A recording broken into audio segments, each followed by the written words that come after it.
नमस्कार. मी मनीषा. काल आपण जावयांच्याबद्दल बघितलं, अधिक महिन्याचं वाणाचं वगैरे. आता आज प्रत्यक्ष अधिक महिन्याच्याबद्दलचं जराशी माहिती बघूया. या महिन्यालाच पुरुषोत्तम मास असं पण म्हणतात. तर पुरुषोत्तम मास का बरं म्हणतात? तर हा जेव्हा तयार झाला पुरुषोत्तम मास, कसं तिचे क्षय वगैरे होत हा एक महिना तयार होतो. जसे आपले चैत्र, वैशाख, ज्येष्ठ, आषाढ आहेत तसे. आणि हा महिना ज्या वेळेला तयार झाला तेव्हा त्याला कोणी जवळ घेईना आणि त्याला सगळेजण म्हणजे असं हाडतूड करायला लागले त्या अधिक मासाला. मग तो अधिक मास हा नारायणांच्या जवळ गेला.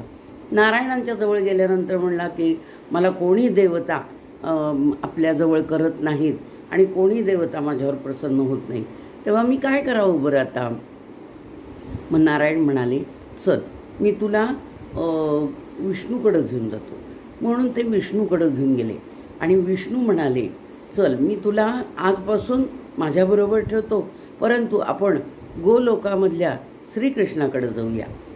म्हणून ते त्याला घेऊन अधिक महिन्याला घेऊन श्रीकृष्णाकडे गेले आणि श्रीकृष्णाला त्यांनी सांगितलं की कोणी देवता ह्याला जवळ करून घेईनात. शेवटी मी त्याला माझ्याजवळ बसवून घेतला आणि मी आपल्याकडं घेऊन आलेलो आहे. तर आता ह्याच्यावर काय उपाय तो सांगावा. त्याच्यावर कृष्णाने सांगितलं, होय बरं, तर का बरं नावं ठेवतात? तर म्हणे अधिक महिन्यामध्ये कोणी कुठं विवाह होत नाहीत, शुभ कार्य होत नाहीत, या महिन्याचा काहीही उपयोग नाही, म्हणून कुठल्या देवता या मला त्याला स्वीकारत नाही येतं अधिक महिन्याला. त्याच्यावर भगवंत म्हणाले, हे बघ, मी तुला माझ्याजवळ ठेवून घेतो आणि तू माझ्याजवळ राहा. आणि एवढंच नव्हे तर मी तुला माझं नाव देतो. म्हणजे काय? तर अधिक महिना न म्हणता पुरुषोत्तम मास असं म्हणायचं. म्हणून या महिन्याला पुरुषोत्तम मास असं म्हणतात. आणि म्हणाले की जे कोणी या महिन्यामध्ये दान, धर्म, देव धर्म, धार्मिक विधी करतील त्यांना मी पूर्णपणानं प्रसन्न राहीन. आणखी एक गोष्ट म्हणजे की ज्या ऋषीमुनींनी गोलोकामध्ये स्थान मिळवण्यासाठी तपश्चर्या केली, तर अधिक महिन्यामध्ये दानधर्म आणि देवधर्म करणाऱ्यांना हे गोलोकाचं स्थान प्राप्त होईल.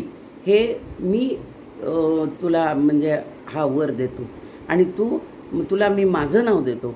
आणि हा महिना आता पुरुषोत्तम मास म्हणून ओळखला जाईल. तर असं हे पुरुषोत्तम मासाचं महत्त्व मी जे वाचलं होतं ते सादर केलं. आणि आपण जास्तीत जास्त दानधर्म करूया आणि आपणही त्याची सेवा, पुरुषोत्तमाची अनायासी सेवा होती.